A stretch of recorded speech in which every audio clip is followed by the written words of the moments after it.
Video 6, we will continue the condition of epididymoorchitis drugs.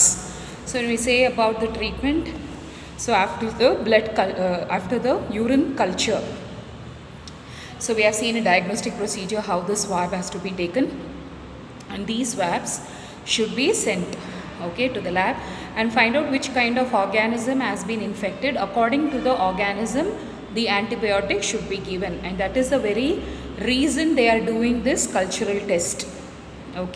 So we have to ask them about sexual history, if they had any kind of insertive anal intercourse, any recent instrumentation or catheterization as per the age factor, and any known urinary tract abnormalities. Then antibiotics may need to be varied according to the local knowledge. So whatever, based upon the bacteria, the antibiotic should be prescribed. So for epididymoorchitis, most commonly due to any sexually transmitted pathogen, ceftriaxone is given 250 mg IM single dose plus doxycycline 100 mg by mouth twice daily for 10 to 14 days. So there is group of antibiotics that is given. So they give ceftriaxone 250 mg IM single dose, and then you have doxycycline 100 mg by mouth twice daily for 10 to 14 days. So remember, whenever antibiotics is given, we have to mark the days. It will be either for 3 days, 5 days course or 7 days course. So that course you will have to mark. So you should know the patient is receiving this antibiotic on which day. So when doctor comes in the rounds, he will ask brother or sister how many days over after starting this antibiotic. So we will have to tell them in the hospital if the patient is admitted in the hospital. If it is most probably due to chlamydia or other non-gonococcal organisms, then if STD, then we have to give ceftriaxone, doxycycline. If it is other infection, gram-negative intracellular, diplococci, or no risk factors for gonorrhea, so non-sexual, then doxycycline 100 mg by mouth twice daily for 10 to 14 days, or ofloxacin, ofloxacin 200 mg by mouth. So here no IM. So both are oral tablets for 2 weeks. It is vital that sensitivity testing be undertaken before ofloxacin is given. So any antibiotic it is given, so you have to ensure that you give a test dose, because this can become an allergic reaction if that medicine is not accepted by the body, or if the patient is allergic to that kind of antibiotic, then it can lead to anaphylactic shock. So before administering any antibiotic to the patient, we have to give a test dose. Then for epididymoorchitis, most probably due to enteric organisms, ofloxacin 200 mg by mouth twice daily for 14 days, or ciprofloxacin 500 mg by mouth twice daily for 10 days should be given. Then corticosteroids are also given in treatment of acute epididymoorchitis, but not to be shown to be benefits. There is no benefit in case of acute, this treatment is given. Then for epididymoorchitis of all causes where the patient is allergic to cephalosporins and or tetracycline, ofloxacin 200 mg by mouth twice daily should be given for 14 days. So these are the various drugs that is given to the patient. So they have to be very careful about the sexual partners. If they are also infected, they have to get treated, if they show, and this can be developed because of gonorrhea, chlamydia and non-gonococcal urethritis. So they also have to be treated. Then follow-up care should be done after 3 days if the patient is not admitted in the hospital. And then we have to ask them to come and do a follow-up, or recommended 3 days, and at 2 weeks to see, assess complaints with treatment, how well the person is doing. So again after 2 weeks. Then the swelling and tenderness can persist after antimicrobial therapy is completed, but should be significantly improved. Where there is little improvement, further investigation such as ultrasound scan or surgical assessment can be done. Then surgical, as we have already seen, if there is a twisting, then that correction has to be done. Scrotal exploration, if a torsion, which is a twisting or tumor, cannot be ruled out, and for the complications of acute epididymitis and orchitis.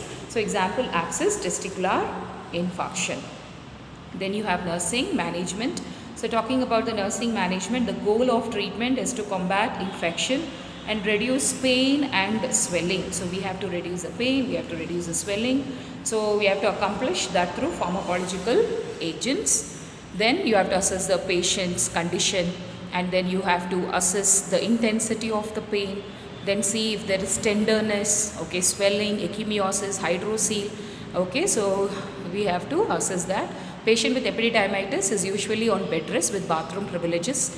Sexual activity is prohibited during the treatment process. Ice packs can be applied to relieve pain, but a barrier between the scrotum and the ice pack is necessary to prevent frostbite or the ascension of the testis into the abdominal cavity. So we can place ice packs so that it will reduce the swelling and it will relieve pain. But a barrier between the scrotum and the ice pack is necessary, otherwise it will lead to frostbite. So how do you can keep a clothing, and then you can keep frostbite happens, it leads to vasoconstriction, loss of blood, okay, then it can be necrosed, okay. So we have to be very careful, and because of that ascension of the testis can also happen into the abdominal cavity.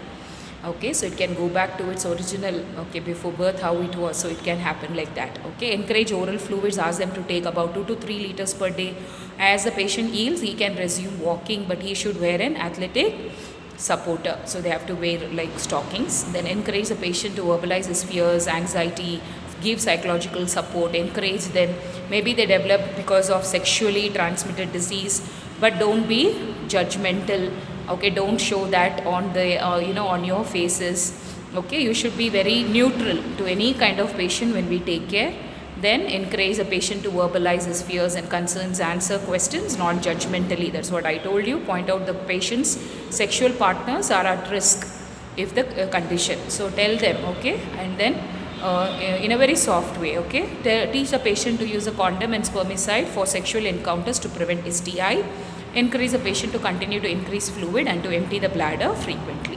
So these are the various nursing management. So we have seen what is epididymis, diverticulitis, what are the causes, clinical manifestation. There itself you have diagnostic procedures. I've marked it in the pencil, management, general advice, drugs, sexual partners, follow-up, then surgical nursing management.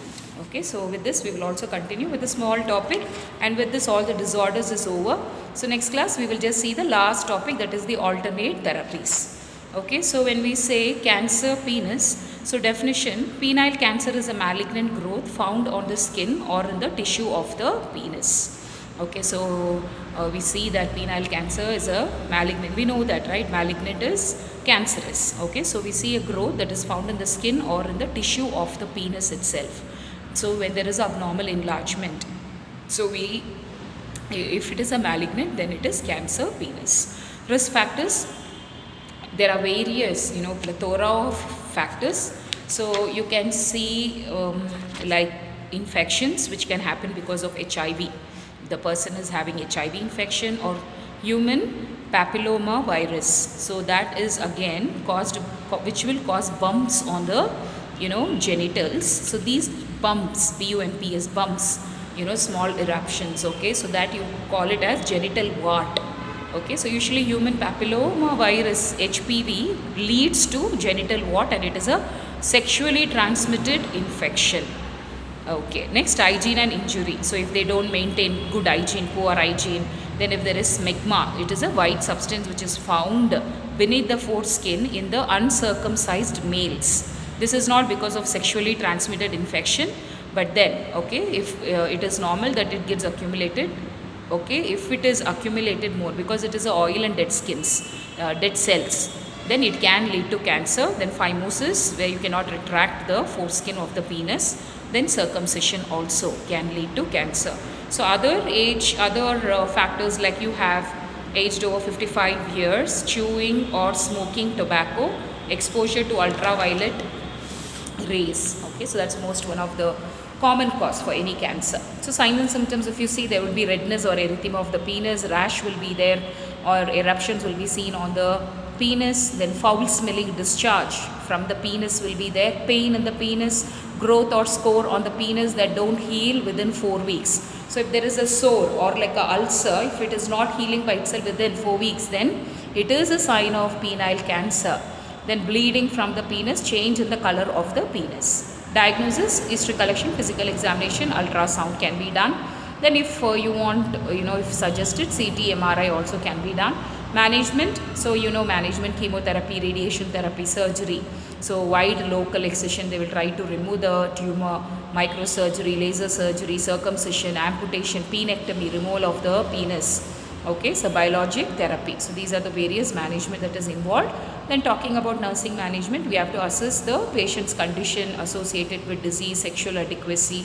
They will be losing one of the need of the patient. Okay, so we have to talk to them, ask them to ventilate their feelings, provide psychological support, alleviate fear and anxiety, encourage expression of feelings.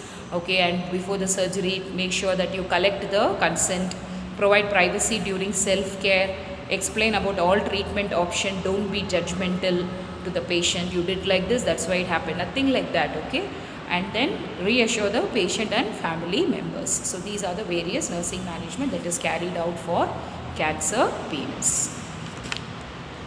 So I hope you understood. Okay, please go through, and next one more class. Okay, so we will finish this unit completely.